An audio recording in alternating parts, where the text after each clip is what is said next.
Hi again, guys and gals, and welcome. Many of you may know Craig. He's an accomplished customizer and car collector. In this video, we'll have a look at only a few of his cars. Here's the story on this car. This one is a 1963 Ford Thunderbird Sport Roadster. It was originally came from California, owned by a famous artist. And a gentleman in Kingston used to buy art from her and told the son, when your mother dies, I need to buy the car.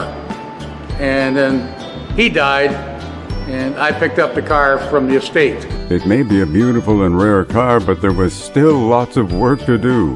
Rebuild the starter, rebuild the brake booster, rebuild the steering box that was leaking. It was the worst job of my life.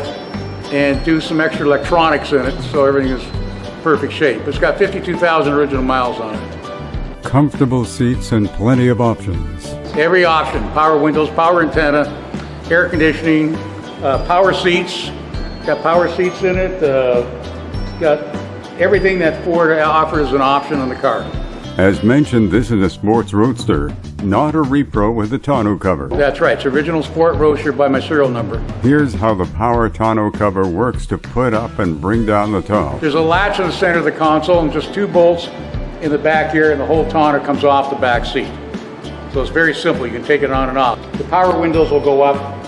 Push the power top. The top will come right up, and it doesn't have to be removed from the car with the top up. The convertible top is stored in the trunk. Here's an oversimplified action to put up the top. Simply hit the button on the console. The tonneau goes up, the top raises into place, and the cover goes down. It's the same in reverse.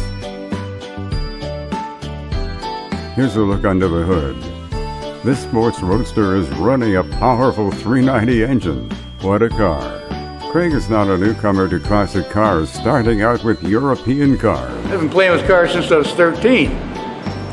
You made money. Buy them, fix them, sell them, make money. Take the profit, buy more cars, and buy real estate. Done it all my life. First car I bought was a 1947 MGTF for $20. $10 for an engine, $20 for the body. Took it down to my grandfather's garage, put it back together, painted it there, sold it for two cars. Two cars became four cars. And then kept multiplying as I'm selling them. Then the cars got more expensive as the years went by. I always found there was more money in European cars. I've had every model Jaguar and probably every European car you can think of. You know, down to old Ferraris. Yeah. And then moving on. Well, I got out of the original stuff and got more into hot rods. I found it was more fun creating, making parts and doing stuff. It was a little more fun as the older I got. Craig's latest purchase is this four-door sedan with suicide doors. It's a 33 Ford Sedan. So Chip Foose is working on one now, and a couple other famous car builders. Everybody's looking for the four-door model. Okay, most of them did the two doors or did the coupes. Now everybody, these big builders are doing the four doors because they're a rare car. It's interesting that this is the same make, model, and year as the police car bank robber John Dillinger stole when he escaped from jail 90 years ago. So, like in the 33, the car is still in a museum in Indianapolis. That was John Dillinger, famous bank robber, shot 27 cops one day. He wrote Henry Ford a letter. Best car he ever designed was a V8. The suicide doors, we sit inside, put the machine guns out the side as we're heading towards the cops while they're standing on the running boards, and we shoot them all. Yeah, he wrote that letter to Henry Ford. So Bonnie and Clyde went out and bought a 34 and copied Dillinger to do the same thing. For the same idea, because these suicide doors. Here's a look at the seats. All the vinyls on the dash, below, top I made, tacks in, tilt steering columns in, backup cameras in, dash lights in, and I took the original hand emergency brake out to make the console there, so I put an electric emergency brake in. So the switch on the dash to run the new emergency brake. Now a new look headliner. Let's check out the underside of the car. Everything is clean as a whistle with new solid floors. A lot of electronics are mounted to the underside as well. Plenty of work has gone into this classic. The 33 Ford features front disc brakes and rear drum brakes. As a decorative touch, Craig has added front and rear panels behind the bumpers for a smoother look. This car is still a work in progress at the time of this recording, but it won't be long until Craig adds the finishing touches. Here is another of his hot rods, a 1930 Ford. It's important to say that Craig did all the work on all of these cars. This 5-window coupe is a good example. It's running a 327 engine, custom seats, custom dash, and all new gauges and tilt steering. What a fun car. Even the running boards receive the custom treatment. Here is another car. It's Craig's 1929 Ford Roadster. Craig talks about the engine and the interior. It's a 29 Roadster, 49 flathead, Offenhauser heads in the engine. It's a truck engine, which are stronger cranks. It's got a 471 blower on it. Most people don't see a flathead with a 471 blower. It's got heated seats in it and a heater, tilt steering column. It's got a C4 transmission. You can actually go to overdrive or switch from 1, 2, 1, 1. That's why the transmission's got a switch on it. I can put it off the switch and go to 1. It'll shift 1, 1, 2, 2, 3, 3, and go into overdrive. Even the license plate's electric. I can push a button and the license plate disappears. What a car. Time to move along. Another beauty. How about this 1940 Chrysler Windsor convertible? He's repainted this Chrysler in two-tone colors. The back end was lowered 3 inches. To lower the rear end, a hole had to be cut for the differential gears to fit through.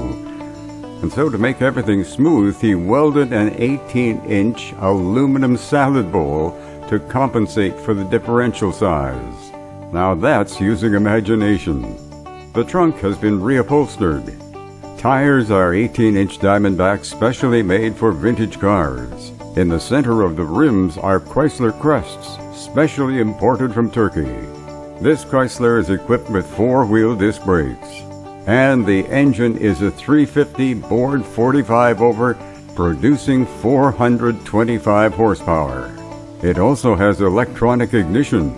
The car is running a 704 transmission with an overdrive switch on the dash for better mileage. This car also features AC and a heater. Underdash panels were replaced with new vinyl. And the seats are oh so comfortable for easy cruising. There's so much more that can be said about this car, but that's enough for now. His work shines through in every project. This is a 1931 Ford pickup.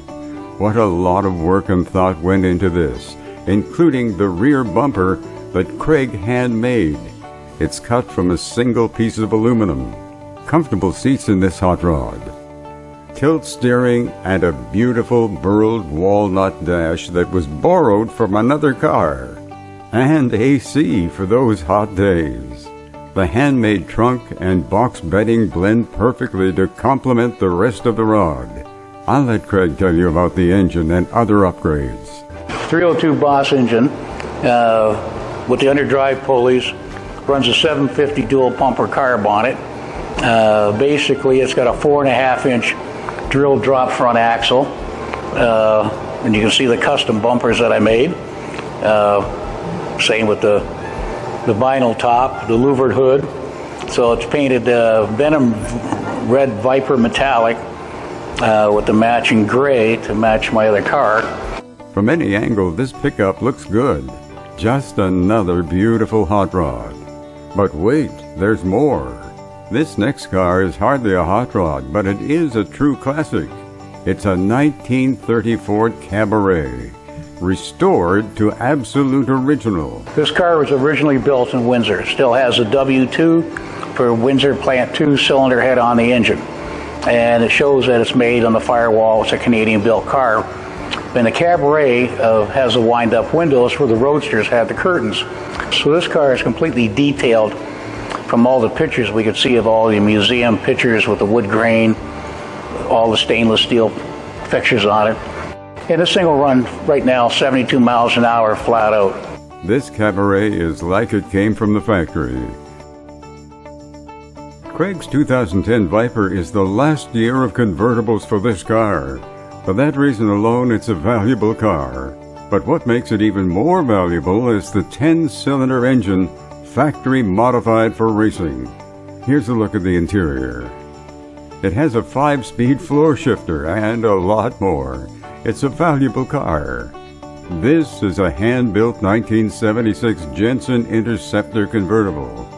This may have been one of the very last Jensens ever made. The factory was shut down in May of 1976, but this car was built in July. It's running a factory 440 Chrysler engine used in these cars. This is an air-conditioned car built in England but designed in Italy. The Jensen has comfortable reclining leather seats. As cars go, this may be one of the rarest. Well, that's a quick look at a few of Craig's cars. He has even more not shown here. Thanks for viewing. I hope you enjoyed. Have a safe winter, and I'll see you again soon.